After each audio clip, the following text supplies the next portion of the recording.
Good morning, Dungeon. How the hell you guys doing? So, you always wear a hat that kind of, starts the day, as you guys have learned, right? So today I'm wearing an Air War College hat.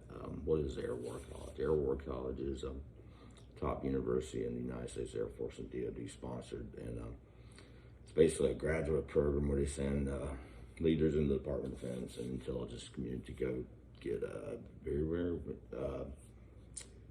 educated in political science, strategy, and tactics. So yeah, back to Night of God's video, I'm a tactician, I guess, in a lot of ways, and a strategist.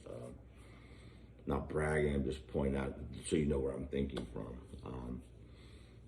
And that's kind of important because that made me, obviously, this type of background of what I do, it makes me very interested in the building and the leading and of teams. I'm really into the construction of teams. That's probably my area, right? We got some really smart guys in here. 007's probably really the creepy bastard of us bunch, as we all, because he's super smart. Francis, Jed, I know you're working on a PhD right now, and Vel, you're doing big commercial, real estate type stuff. Vandy, you're a successful business owner. JD's smart as shit. You guys are all smart. By the way, speaking of Hayes, Ike Wood, the new guy, shout out to, he's my neighbor, another super brilliant guy. He's one of them beautiful mind dudes that can remember anything, read it once. So keep that in mind as we just added another bit of brilliance to the thing. So I'm not as smart as of the group probably, and I'm okay with that. I am pretty well versed in the building of high power teams, and I'm pretty versed in tactics and strategies. And Kyle, you're one of the most smart guys in here, probably, and you brought up tactics and strategy. And let's talk from a strategy perspective. I like what I appreciate, first of all, the shout out in your video. Yeah, I wasn't really pissed. I think we're all pissed at just the situation of the Falcons getting their ass trounced by Quinn. But the draft is coming. It's coming time where we've come to an acceptance stage, right? When you all agree, this team is what it is. It may win 8 games, could win 9 games, it could stop at 4, right? The moral victory is we got 4 victories. How resilient they are is going to matter. So the first topic, I'm going to talk about a few topics. Let's talk about the existing team current state, if you would, right? Let's use some parlance, if you would, from a strategy perspective, or let's be fancy, Lean Six Sigma. What is our current state, our baseline, right? Let's talk about where's that current state meet this bump, this curve where you just can't do anything more, right? Second, I'd like to talk about is what is our strategy to get well? What does that mean? There's a word, to get well. So I'm talking in terms of Falcons. I think next year you see this in medical and business and even strategy, right? We're in a triage situation, right? Triage, as anybody's ever been in ER, is very simple, right? You gotta patch the fuckers up. You make sure they don't die. You get some semblance of being human, right? Of living, right? That's what we're looking. We're looking for a semblance of a football team next year. Anything beyond that's gravy. Hey, if you triage a guy and he ends up running a marathon, bonus. If you triage a guy and he's still paralyzed but he's breathing, you won it. That's kind of where we're at with this team, right? Does everybody agree? So the triage side is our first foremost strategy. I guarantee they've got to look at that too, because you have good strengths. It's just like medical science and triage. How much can you do? Okay. Third, I'd like to talk about it is how we approach the draft. And that's going to be a little bit of the mixture of the strategy, right? To triage the team, add talent, capability. And then let's just talk tactics. How do you deploy different players or things? And then I'd like to talk about intangibles a bit. And I'm going to pull the intangible piece early in as well. Intangibles of leadership and value that we can't really categorize, such as, we can categorize size, height, weight, 40-yard dash. In business, the world we live in, like building teams, we can categorize your intelligence. We can roughly categorize and label and use as criteria your degrees or whatever, right? But the term specialist I brought with Jake earlier, and generalists come to mind. Generalists, as you guys know, are just plug and play anything in any system. The guys could have, in my case, they could have a degree in basket fucking weaving, but They have the ability to be deployed in different packages on different teams, different schemes. Sound familiar? Let's call the generalist the D line. Let's call the generalist the wide receiver core, the running back core. To a point, generalists can be O-line, mini O-line, or plug and play along the ways. That's not uncommon, right? It's a little more, it's not as common. Secondary, right? There's multiple nickel backs who plays safety, cornerback. Specialist quarterbacks, I have yet to see in the NFL a legitimate quarterback rotation that works worth a shit. It just, over the history of the NFL, it's not like college where you can go every other play. So quarterbacks tend to be a consistent specialist, right? Punter, obviously, right? Kicker, obviously, right? Not every motherfucker in the world kicks a ball 80 yards or 60 yards, right? I mean, return specialist, maybe a specialist, right? Often, sometimes, lately. Why does this matter? Let's kick off because it does matter. Because a generalist is in rotations, generally. They can be put in packages, or in my world, projects, specifics, right? They can be deployed in multiple areas, and you can find time. So that drives the things we're talking about. So I talk about, if I slip a little, let's talk in those things. So what do we have in our situation? What on our team is so important to keep? There's a lot of discussion about Grady and Debo. Less about Matt's strength. Nothing wrong with him. His salary is, right now crippling on the books, but it can be easily managed, and he actually is worth the money. And you see 3-4 years, but he's a specialist, right? And by the way, the draft sucks for quarterback against specialists. And who the fuck do you want to go out and get a quarterback who is not in the case of me, I really like Joe Burrow. I don't think Cog did, but I love Joe Burrow. Joe Burrow would just literally get his other ACL torn right now, okay? Coup kicker. So let's talk Grady. What is he to the team? He's a very good to very good D tackle. He's not Aaron Donald. Donald is in that unicorn category, quite possibly the greatest of all time in D-line. That's a big thing to say. I mean, you look at him stacked up against, we're talking guys like Merlin Olsen, Bubba Smith. You keep going back, there's a lot of great D tackles, D linemen. Let me not put him as a D tackle. He's played at 3-4, 4-3, you name it. He is in that unique category of a generalist who is a unicorn, who the scheme doesn't matter. You find time. Is Grady that guy?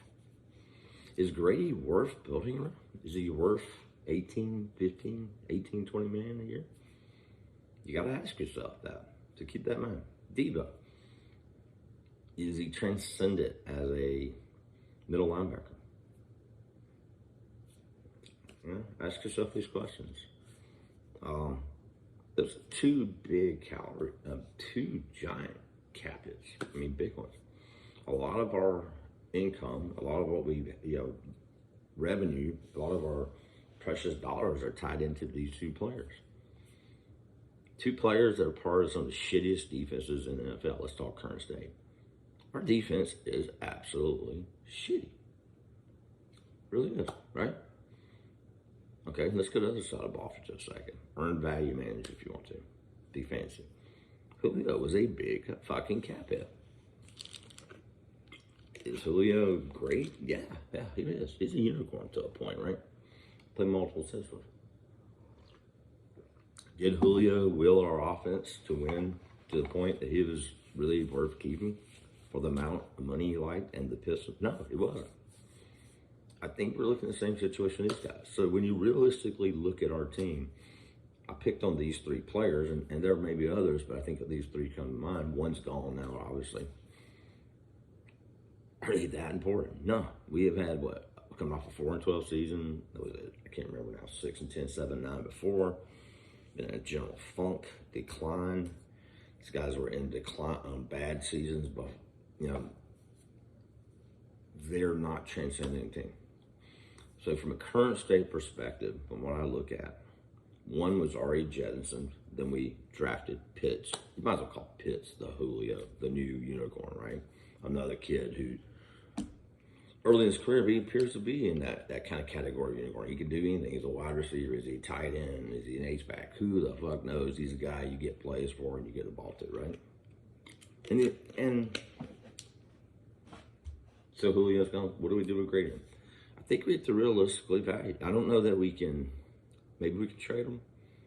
Maybe we can't. I don't know. Trades do happen in the NFL. Maybe you just release them and you take the hit and you move on now. Wow, and everybody's going, what the fuck ever, right? These aren't the cornerstones. These are the guys that have been part of the most historically bad defenses in what, the last, it's been a bad defense since at least, what, 17, 16? Bad, I mean, declining and bad. It's not getting worse, so why build around? So the current state is, we are fucked up beyond all recognition, like Connor said. So if you're fucked up beyond recognition, you're bleeding from multiple pores, you're bleeding from everywhere, what does that do to your draft board? It opens it the fuck up. That's what it does. It says, I have no talent. So now we're going to talk draft just a bit, right? So what is draft? There's the needs-based, right? I addressed this a little bit with JD. Needs-based drafting so rarely works. So for example, I think Polian was as well. I think McKay's philosophy was in needs-based as well, who all influenced McKay. And of course, you see TD, who kind of came. I think Belichick in his book called it the best player available at a position that he could compete, essentially. I interpret that as, okay, let's say I was on the New England Patriots of the old D-line where I had Richard Seymour, Jarvis Green, what was his name? Ty Hamilton, I can't remember. Ty Warren. 3 deep on the line. They always had like 2, 3 more. Maybe I'm not adding another D-line, but we're talking all-pro type D-line. So in that case, if I drafted high a D-line, and let's say Barmore was in that day, maybe I don't, because it would be hard to get him playing time in a rotation that deep. And I'm using this because JD and every time I'm hauling him. Safety, maybe I've got 3 deep safety. You know, maybe I got the Rodney Harrison of the world here with, I think Brandon Merriweather was after, but you get the, who was it? Was it Lawrence Malloy, who, by the way, they shipped out, right? He wasn't so good. If I'm 3 deep, 4 deep in something and I just can't play, then obviously I wouldn't go at that position. We're not there. Let's look at our D-line. Grady, again, good to very good. He's not Aaron Donald. Linebacker. The fuck is Debo and Foy doing? I mean, are they okay? Okay, they're not deploying greatly, so we could add there. Secondary, it looks crowded on the roster, and there's some young guys, but in reality, we could add another corner without a problem. Safety, is Grant going to be good? Okay, maybe. Hawkins looks okay. But again, could we lab? Yeah, so we could add all 3 levels, right? Easy. BPA on that defense in general would be able to go and compete, and possibly, I'm not even touching the edge, it's so bad. They would get playing time. Offense. Again, Matt, you're constrained by cost, right? He's a vet. He's taken a beating. Got a few years. I probably wouldn't touch Matt. Running back. Name a running back that could compete with any running back that a running back we drafted or signed could not compete with, or could not get packages and couldn't get quality time. Wide receiver. Let's just get one more time. Wide receiver. I'm going to go wide receiver and tight end. Let's just go receiving core. Other than Pitts, who the fuck do we absolutely have to trot out on the field every play? None. O-line gets interesting. Jake has positional flexibility. He does. He can play center, he can play guard, right? Left tackle could be in the cards, right? Look, this Mayfield discussion, Lethal and 07 are having it really interesting. I think Mayfield's a rookie, could have value, but I wouldn't turn down a Kenyon Green if he was there. I mean, honestly, Kenyon Green is way up here in terms of output, player, value, talent. So what? I kick back Mayfield, a 3rd-round pick to death. Big deal. He'll still get some playing time if he's decent. If not, he'll just be there, right? Center. You got Henne. You got Dahlman. I don't know if there's any great centers in this thing, but let's say I got a left tackle. Jake Matthews might beat the shit out of one of those guys and be the center. There you go. Left guard becomes a competition. Maybe Dahlman and Henne and Mayfield compete to see who the hell last man standing. Right guard. Lindstrom, pretty well entrenched. Almost to the point of a specialist, by the way. Maybe he could play left guard, maybe he couldn't, but again, he is almost in that untouchable category. Lindstrom is a very great asset. Right tackle. Look, you guys have talked about McGarry 1,000 times. Sure, right tackle. So as you notice, as you go through and you break this team down logically, what do we see from a strategy perspective?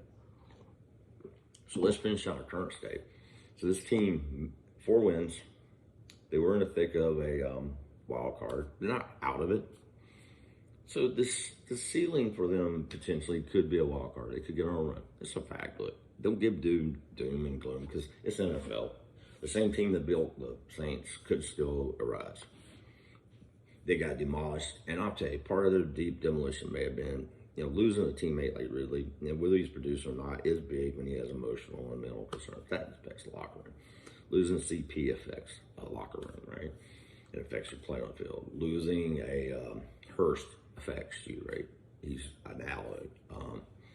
Shit, who else is on the IR? But these guys are all hurt right now or out. That decimates you a bit. And from a weakness perspective, Davis just sucks, right? Can't break an arm tackle. So it just lost 3 viable wide receiving threats, or threat of wide receiver. What does that tell you? We were thin, and we could add anything in the position of that receiving core right now. Running back, O-line, most positions, right? Most positions. Even the center's a little bit more of a specialist, but we have the flexibility. Jake pretty much tells me we can add anything on offense, we fucking win. Ditto on defense, right? So our baseline, yeah, right now, 4 to 6 wins, right? It's looking that way, really, right? Top 10 draft. Maybe we get lucky going to run. Maybe we end up with 9 wins. I don't know anymore. Who knows? A lot of it depends on the resilience. So going into the offseason, which is part area, I'll posit this. I don't think any needs at all need to be met, draft or free agency. You're right, Clarence. I would clear my books of the Debo. I'd clear my books of the Grady. I'd clear my books of anybody with a big fucking salary, other than probably Matt Ryan, because it'd be crippling to my cap and it just doesn't make sense. And the quarterback is a specialist and there's no Gillens. They would be gone. I'd clear some cap space. I'd go get the best fucking defensive player I probably could, period. Why not choose defense? Because we all know defense is really, really, really, really hard to acclimate to. One can make an argument on offense, but you rarely see like a left guard, for example, or a really viable O-line that's elite on the market. There's a reason. They're just big and smart and tough to get. I'm not putting free agency into a running back because we know the history. They don't last long. One can argue maybe receiver, but again, receivers, if y'all notice, they get franchised a shit ton. They really do. But I am going defense in this case. I want a vet, something. I don't care what position I'm getting. If Marcus Williams is the best fucking defensive player, bam. I put out Teron Armstead as a possibility.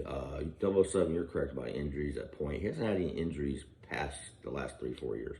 He had the injury bug early, rechecked the thing. He has not been overly injured the last few years. He's actually been quite stable. So a little bit like Trent Williams. Early on injuries, been stable. It would be some risk, but he could be a possibility if you want to take and put a vet presence on there. That's a very viable option. Hell, you could put Jake at left guard, put Jake at offensive center, and let's be honest, Teron is 10 times better than Jake in terms of just the left tackle spot. That's an idea. But defensive, you're right. That'd be a search strat. I'm getting me a stud, right? I don't care. I'm going to find one. Draft. What am I doing now? That's wide the fuck open. Look, maybe when all is said and done, Traylon Burks, I think's his name, is a 6'3", 225-pound, brilliant wide receiver down there at Arkansas. The board will fucking melt if we select him. They're fucking stupid. Because if he is the best player available, let's say he runs a 4.3 fucking 40, jumps 42 inches, he's got the production, he's elite. Why wouldn't I add him? I'm not going to reach for something. Jordan Davis is off the board. Let's just say he's off the board, right? Hamilton's off the board. Stingley's off the board. I am not grabbing off defense just because I need defense. That's what we have done 1,000 times. That's what we grabbed a Perea, Jerry, when Matthews sitting there. Choir boys all the fucking time. You gotta be a fucking captain. How many fucking captains can you put on one team? You don't have a leader when everybody thinks they're the leader. Best player. Maybe it's Traylon. Maybe it's, I can't remember, it's Kenyon Green, right? Fuck yeah. Maybe it's the left guard. Meltdown board, don't fucking care. Stupid. I'm not going to add an elite left guard if I get a chance. Think about what we're saying. We have an offense. Just take those two along. We have a wide receiver core that right now consists of Pitts and CP, who is a gadget player. He really is. He's not a full-time player anymore. You got to rotate him around. He's, what do you call him? Cog, the slot back, right? Why the fuck would I pass on these guys? You're stupid. I'm not going to grab, what's his name? Drake Jackson, or whatever his name is, at USC, who is a finesse-ass edge guy.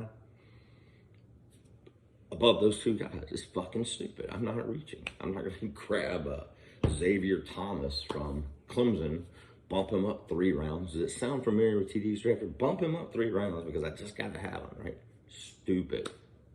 The best thing TD and them ever did was a Julio trade. They went all in and got a guy in a weak draft, and they added a capability. We had Roddy fucking White. We had Tony Gone. We had some players. Didn't make sense. Why would you do it? It was a strength. Bullshit. You add the best player. I don't suggest a trade up right now because we are not that great. So I think we do need picks to a point. And I don't know if a trade down makes sense or not. I'd have to really think on the trade down. I'm like you, Cog. I'm a little bit less, I'm hesitant to say let's get a lot of picks to fill out a roster because then we're going to back that thing and we water down. But let's just say we get an 8 to 10 pick. I'm taking the best player. It may be a wide receiver. It may be a guard. It may be a tackle, right? Maybe a defensive tackle. It may be a safety. It may be a... I don't fucking care. Make sense? And then I'm also doing, back to the whole point, I'm shedding myself of what were foundational players. This core shit gets old, right? Debo is not a transcendent player. He's not a great leader. He hasn't done anything that brings the defense up to the next level. Grady hasn't either. They're not Aaron Donald. And when the Rams were terrible, Aaron Donald was shining. He was standing out. He was keeping them competitive in their worst years. You don't have that here. So I'm adding. So to bring this all home, my strategy right now is to add talent in generalist positions. I want as much talent as I can. I don't care if we draft 3 straight DTs. I don't care if we draft let's just say our draft went Kenyon Green, first round. Our second round was Zach Charbonnet, running back. Then our other second was, what's his name, Jalen Widmeyer, I believe it is. It's badass, athletic, tight end. Guess what, guys? I ain't bitching a bit. I'm taking them. I ain't looking back. Y'all can kiss my ass. If they were the best player available and I added capability to my team, having a capable offense that can sustain the clock, that can empower the run and pass is just as good to a defense as adding a defensive tackle. Because if I add Green, I add Charbonnet. I love Charbonnet, by the way. Can you tell? Beating the thumb, just like I did Stevenson. Watch Charbonnet. Watch him. Badass dude. Was at Michigan. Now he's in UCLA. Watch him, Cog. You'll love him. I add Widmeyer, who's a inline tight end that can go out wide. And I got Pitts already. What can I do? I can run the ball. I can be unpredictable. I can sustain drives. I can score. Is it optimal? No, but I can get by. Flip side, let's say the defensive player is the best player. I love Jordan Davis. To me, this kid is a unicorn.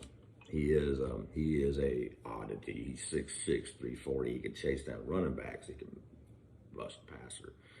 He can take on double teams. 0 tech, 1 tech, 3 tech, 5 tech, 8 tech, 9 tech. I don't give a fuck about your techs. He can fucking play, right? Boom, I got Jordan, right? Come back around. Let me look back at my little thing. There's a kid I'm watching, Verone McKinley, right now.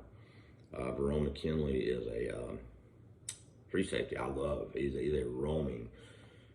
I'm tempered, not Earl, but dude does a lot of things that Earl Thomas did. He can hit like a son of a bitch. You see a lot of film on him. He's popping big old tight ends, running backs, and he can cover, and he has good hands. So let's say I got Davis on top 10. Boom. Unicorn. I got McKinley, my safety. Look, I'll find a place. Granting them, we'll figure out something, right? We're going to get them playtime. And then let's say we came back in there and Brandon Smith sitting our second. Brandon Smith, a freak linebacker at Penn State. Not quite a Michael Parsons, but in a lot of ways I like him better than Parsons. He has a great pass, is a locker room kid. He supposedly ran a 4.3 at 6'3", 245, 250. He's another one of them unicorn linebackers that been coming out of Penn State lately that can blitz, cover the passer, even rush it off the edge. So if I came out, flip side, so I told you the 3 offensive guys, I wouldn't blink a thing, but on the defensive side, I added Davis, Brandon Smith, and McKinley. I changed the dynamics of what my defense is. My defense can actually score points now. It can limit points. You see what I'm going? That to me is BPA in a nutshell. What can add the most capability? I have to be flexible. That's my strategy. Tactics are, so last thing we're talking tactics, right? And Cog, you brought it up, said a lot of tactics. I love reading about generals and great head coaches. I read a lot of sports books too, because I think there's a lot of leadership lessons in them. I will find playing time for the best player available. Whether you give me a Traylon Burks, a Kenyon Green, Zach Charbonnet, a Jordan Davis, a Verone McKinley, and there's other prospects out there. You give me those kids, I'm going to find time. I will tactically find a way to create packages for them that meets my strategic goals, which my strategic goal is to improve my team, to get them out of triage and go to the next step and make them formidable. So that's a lot. I hope you guys somehow enjoy this. Last but not least, I'm going to come back to something Cox said. First of all, thank you. I wasn't really mad. I was more angry at the situation, and perhaps I should have expressed myself better too. Last but not least, I want you guys to come up with a subject for everybody to put out. Think in terms of current state where we're at. What do we think? What had we thought was it? What did we think player-wise that were so critical to our enterprise at one time that now are expendable? I told you Grady and Debo come on. I'd like to hear your thoughts. What's the current state? Where does this team realistically stop at? Right now, for me, ceiling here, possible. I mean, it could still eke out 9 wins and maybe make wild card. It's a weird year. Maybe they're 4-6 win. It's possible, right? What's your strategy going forward? And then how would you tactically employ? I mean, let's just say, last but not least, there's another scenario. Let's say we go to Jordan Davis, Wyatt, his boy Wyatt, what's his name? Devontae Wyatt, right? His running mate, defensive line, right? What if you got Davis? Let's say Wyatt runs up the boards. You got Davis and Wyatt, 2D line up front, right? And then you came back and you got an edge. I think Kingsley, I can't pronounce his last name. There's a real stout defensive end. Logan Hall is another one too. He's kind of inside out guy at Houston to watch. It's like 6'6", 280. He's probably gonna fly forward. If I got those 3D linemen or these positions I'm saying, how would you tactically deploy them? Are you at a point in your team that you just want to get the most value out of any player in that town? And last but not least, who would be your free agent? Again, I think I am defensively based on the free agent. I do think so. Free agent to me now is just about adding a stud. I haven't really looked at the NFL 2022 free agents yet. I will be soon. I'll give you my choice. So, a little bit of a long video. Apologize, but again, thank you. Looking forward to discussions. And hey, it's like Wood. I'm glad you didn't die in the heat. I'm glad you feel better. You had a little bit of an illness thing. Welcome to the fucking dungeon. Videos are encouraged and we cuss a lot. Peace out. Air War alum says, go Air Force. You guys have a good day.